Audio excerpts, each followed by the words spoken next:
Well, hello, I am Matt Williamson. This episode is brought to you by Live Casino, as always. And we're going to do a little two-parter, as we often do. Today on The Athletic, they put out a really interesting article to me. And what it is basically the best organizations. Here's the headline. The Super Bowl era franchise rankings. Chiefs continue to rise with a Super Bowl run. And they do this every year. And what they do is during the Super Bowl era, your franchise gets 11 points if you win the Super Bowl. Okay. If you lose the Super Bowl, you get 5 points. All right. If you reach a NFC or AFC championship game, you get 3 points. If you make the playoffs, you get 1 point. So who are the most successful franchises in Super Bowl history? I'm sure many of you, well, I'm not going to pick on you guys. Many Steeler fans. Steelers haven't won anything in a long time. Tomlin can't win playoff games. Great. He's never has a losing season, but win me some playoff games. Okay. That's warranted. That's an opinion I can live with. However, you guys have been pretty lucky. I turned 50 in June. 6/6 if you want to send me a birthday card. And during my lifetime, this has been basically the best organization in the league. There's some others in that conversation, Brady with the Pats, what the Chiefs have done, et cetera, et cetera. But again, with this format, which I think is logical, 11-5-3-1 point, depending on how your season ends, guess who is the most successful franchise in the Super Bowl era? Pittsburgh Steelers. They have a total of 116 points. The Patriots have 115. The Cowboys have 113. The Niners have 107. And like I said, they do this every year. Last year, the Steelers were also 1. They didn't help their cause, so they also had 116 points at that point. Playoff years, 32. Got in the playoffs 32 times in the Super Bowl era. Final Fours, 8. Super Bowl losses, as you know, 2. Super Bowl wins, 6. Massive. I'll get the last decade in a minute here. So they average 2.04 points per season. So on average, this is end of the Noel era, first couple years before the Noel era, any lean year you can think of. But the average Steeler fan, not only does their team go to the playoffs, which gets you 1 point, but they get somewhere in between the playoffs and the AFC championship game on average. So they average 2.04 points per season. That's miraculous, folks. I just did a radio show from the Steelers Museum at the field, and you walk around there and you're like, there aren't that many lean years. Boy, there's a lot of Hall of Famers here. I just thought it was a good day to appreciate what the organization has done. You guys are, and myself included, are a very spoiled fan base, is what I'm saying here. And sometimes after a season, it's good to reflect on big picture thinking for an entire organization. So while I have this article up, there's 2 more things I want to do is rankings by points per season. Because obviously we've seen, again, I'm almost 50 years old. The Steelers have been in existence that whole time. So that helps. Houston has not, Carolina, Jacksonville. There's been expansion teams. The Browns disappeared for a while, etc. But if you look at it by points, again, how many points you get per season by these rankings, Steelers are 1, 2.04. The Patriots are the only other team over 2, 2.02. Just under 2 are the Cowboys. The Niners are at 1.88. And then you go all the way down to number 5 is the Packers at 1.44. So the distance from the Steelers at 1 to the Packers, who are a great organization, at 5 is almost a whole playoff win away. I find that amazing. So how about the rest of the division? The Ravens come in at 6. They haven't been in existence as long, but on average, they average 1.41 points per year, which is better than a playoff appearance per season. Pretty darn good.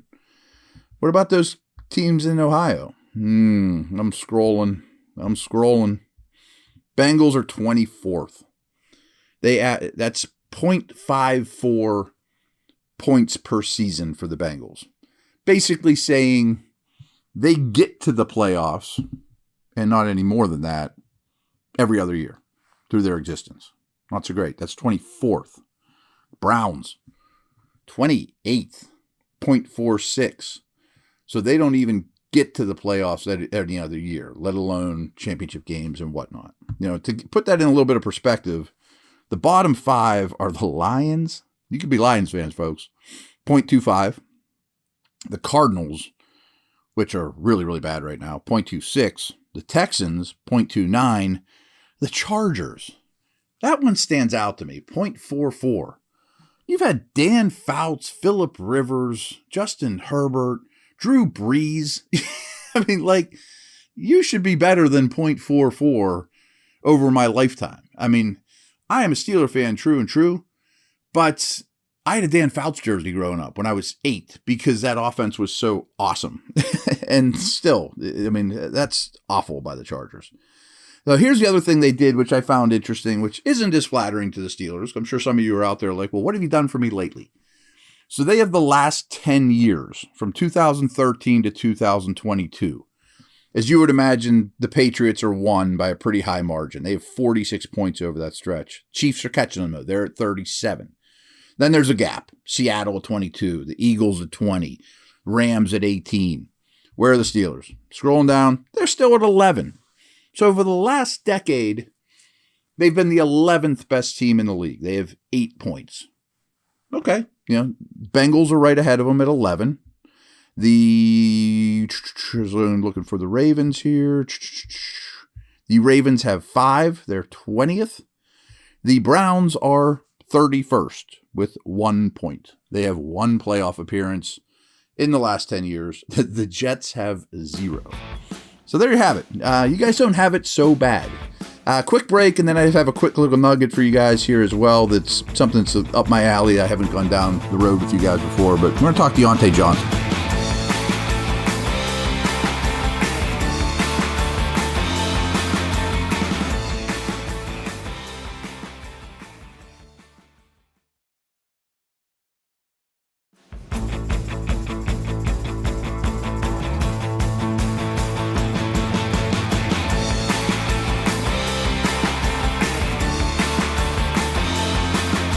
Okay, some of you may or may not, but I'm sure many of you play fantasy football.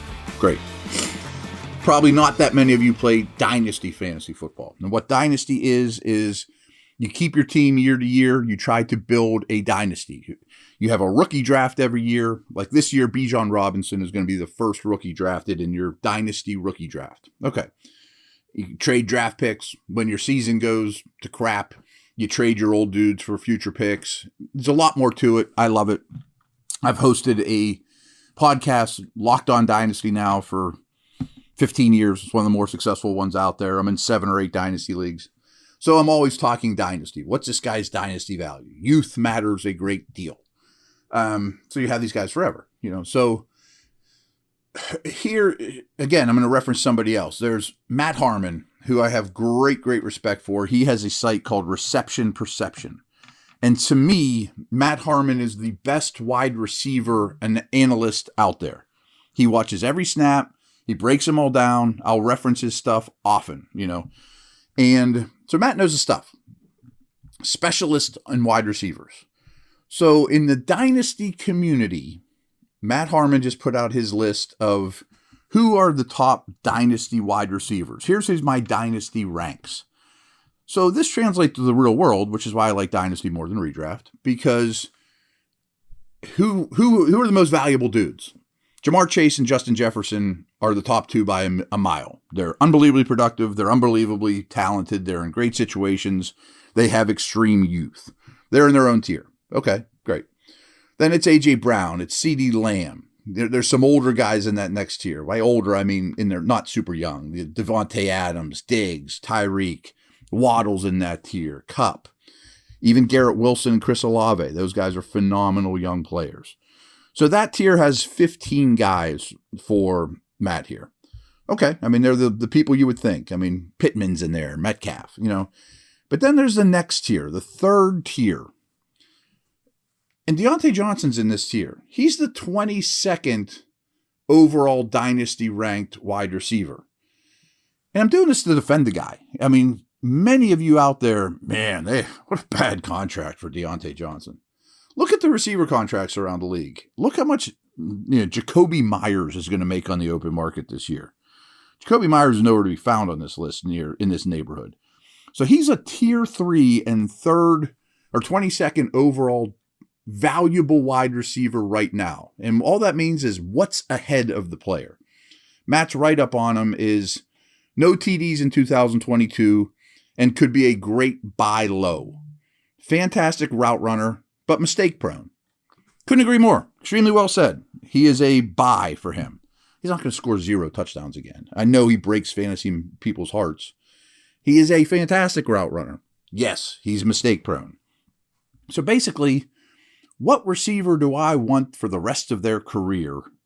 He has 21 names ahead of him and has Deontay on the exact same tier as Chris Godwin, Terry McLaurin, Deebo Samuel, Brandon Ayuk, who I adore, and just ahead of Rashad Bateman, who projects as a number 1 for the Ravens.